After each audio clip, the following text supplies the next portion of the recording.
Magandang buhay. Ang paksa po natin ngayon ay si Senator Rodante Marcoleta when he lately said that uh, he is not a Duterte bloc or he doesn't belong to the Duterte bloc.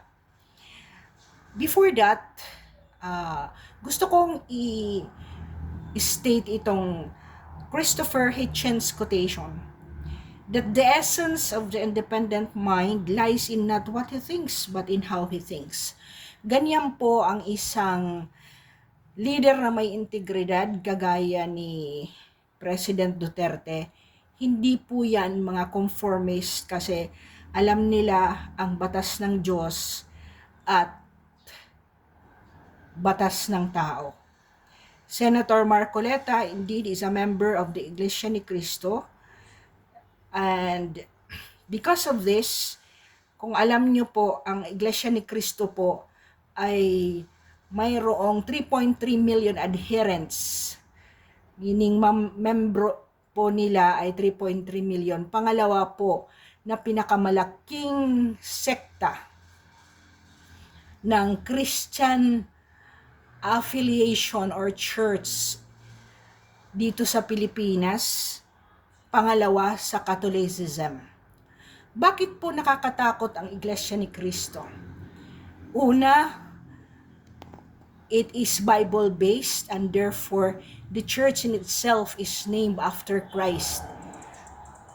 Kaya ang isang adherent na faithful adherent ng Iglesia ni Cristo ay hindi lang yan nag-e-end sa baptism kagaya ng ibang relihiyon na after baptism, sumimba ka o hindi, sunod ka sa Biblia o hindi, okay lang. But if you are a faithful adherent to this church, Iglesia ni Cristo, siya po ay nag-exemplify ng integrity. Kaya, bakit kaya naanib si Rodante Marcoleta? Balik tanaw po tayo. Ang constitutional grounding po ni Rodante Marcoleta ay nag-umpisa po sa tax evasion issues ng ABS-CBN. Kaya galit po ang mga malalaking media network because at that time, ng time ni President Duterte, aligned po si Senator Marcoleta against ABS-CBN due to several allegations. Ayan. Citing a negative 5% effective tax rate in 2018. And then,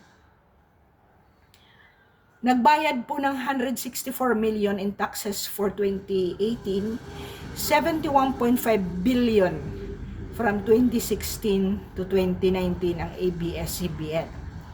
After that po, ang mga staff ng ABS-CBN was allegedly violating government-mandated benefits under the labor law. Kaya nag-file po ang mga employees ng ABS-CBN for illegal dismissal and won their case against the company with the NLRC ordering their reinstatement of payment of back wages and separation pay. These cases involve employees who claimed they were unfairly dismissed without valid reasons or due process. And with this, the Department of Labor also found ABS-CBN guilty of violating labor standards and laws with 67 pending labor cases against the company. Ngayon, some ABS-CBN workers, including cameramen, editors, and reporters, filed complaints for regularization, claiming they were regular employees under the ABS-CBN control. And the labor arbiter handling that case ruled in favor of the employees. Now, because of this, marami pong benepisyo ng ABS-CBN na hindi pala daw binabayaran ang employees benefits and other overtime pay kasi nga hindi kuno regular ang mga employees na yon. So, in this instance, naging aligned po si Senator, then Congressman Marcoleta, to the Duterte's program to maximize tax efficiency collection. Di ba naalala nyo yung mga may cigarettes, yun ang time na binagbayad po at nag-go after ang Duterte administration sa mga airlines, sa mga big corporations na hindi nagbabayad ng taxes sa time ni Noynoy Aquino. Now, because of these shared values, nag-align po siya doon sa political partnership ni President Duterte and Marcoleta. Of this, ang INC, of course, dahil adherent siya, faithful adherent siya, ay in-endorse po siya ng Iglesia ni Cristo. So, ang ating butihing senador ay alagad,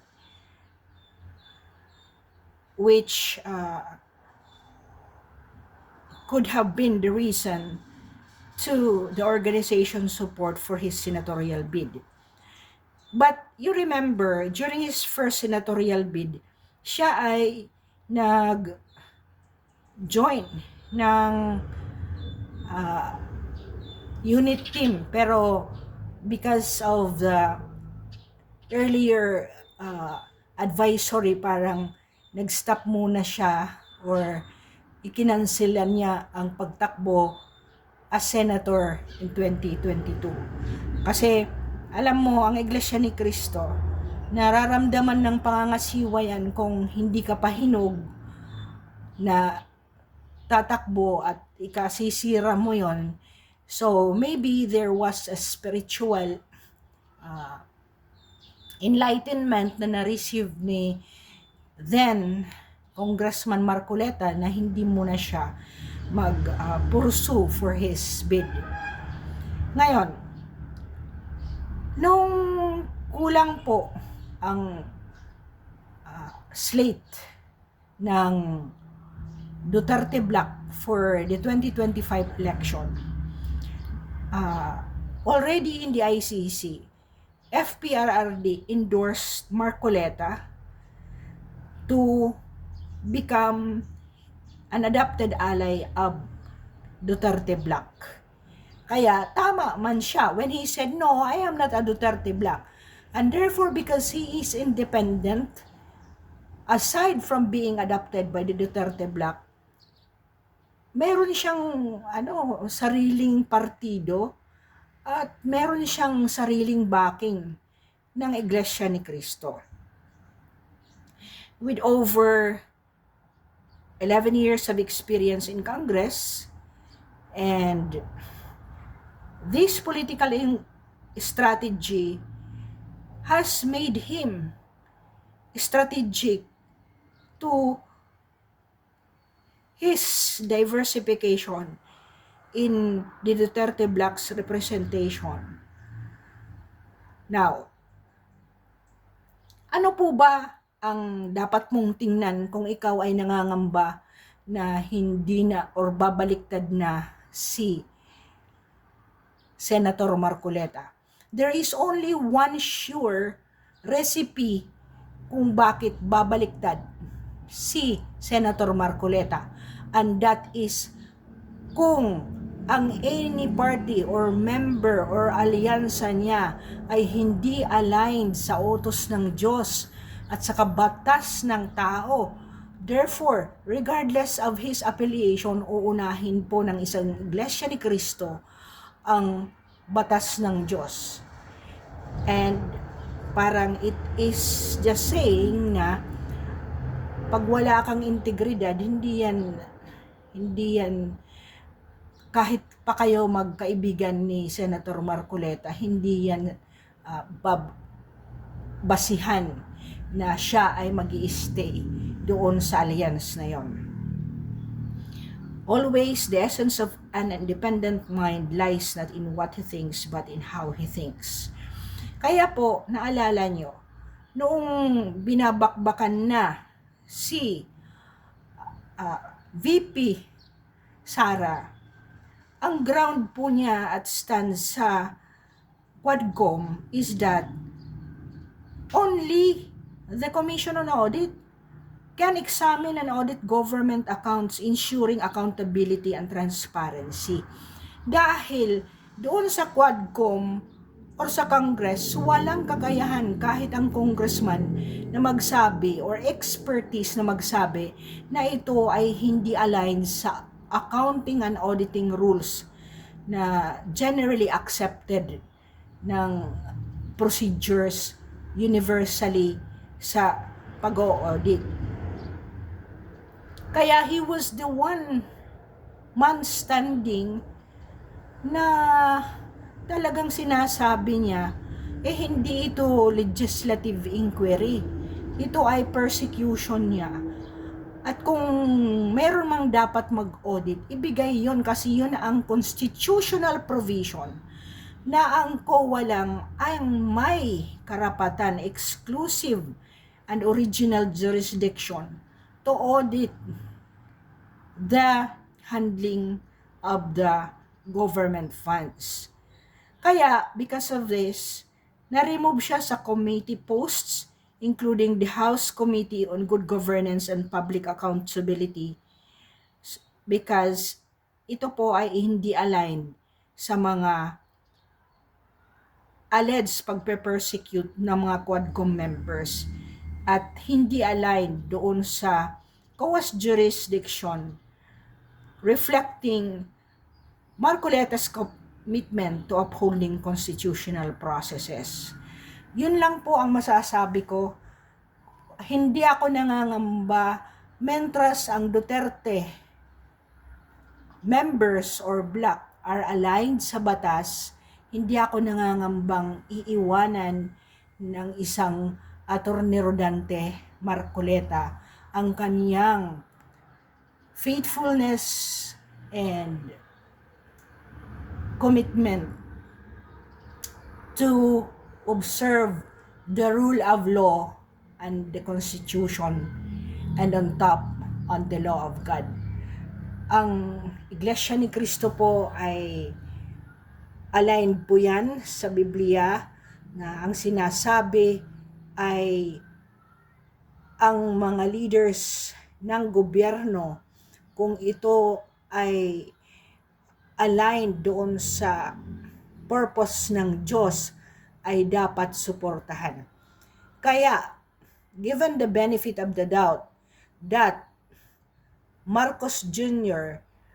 has manifested that he does not want an impeachment, kay kaplastikan yun, kay hipokritahan yun, kay lie yun, kasi iba yung kanyang ginawa or ginagawa against kay Sara Duterte at ng kaniyang mga kabinete.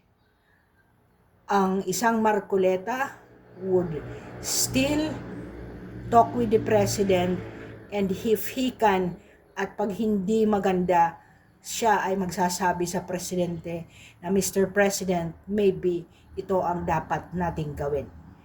Thank you for listening, subscribing, and we only pray. We only pray for what will come today, dahil ngayon ang pagproproseso ng Senado sa mga gagawing further trial or no more trial sa impeachment kay Sara Duterte. Good day, and thank you for subscribing.